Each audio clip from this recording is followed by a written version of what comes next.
And just for completion purposes here, we're going to add a floating action button. So I'm going to say floating.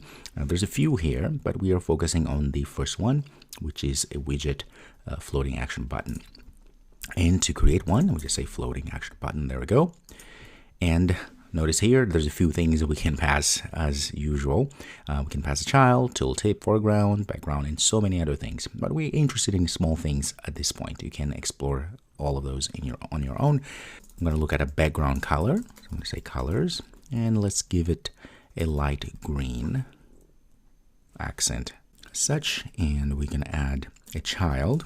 Again, what's new? We can add any child here, but in this case, I'm going to just pass an icon. Pass in icons, and I'm going to get, let's see, let's find mist.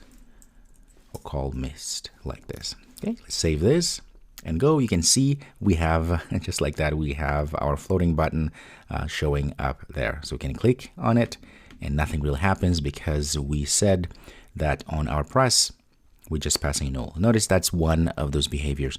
If you have null for on pressed, then the click action doesn't really work. And you can see that when I click, nothing really happens. There's no propagation of our click. There's nothing. It makes sense. So as always, we are going to pass an anonymous function here, which is going to say debug print. And we're going to say something like, can I go say hello? Okay, save that. And now when you tap, you notice the things have changed. You notice now our propagation is working perfectly. And if we look at our console, we should see there is hello. Very good. So there we go. And of course, you can customize to your liking because this child here can take any type of widgets. We just chose to leverage the icon library and pass an icon.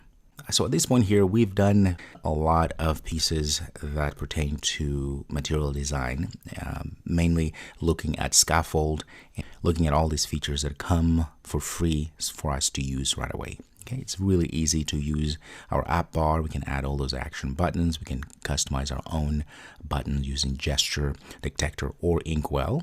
Okay, now we have this floating button there.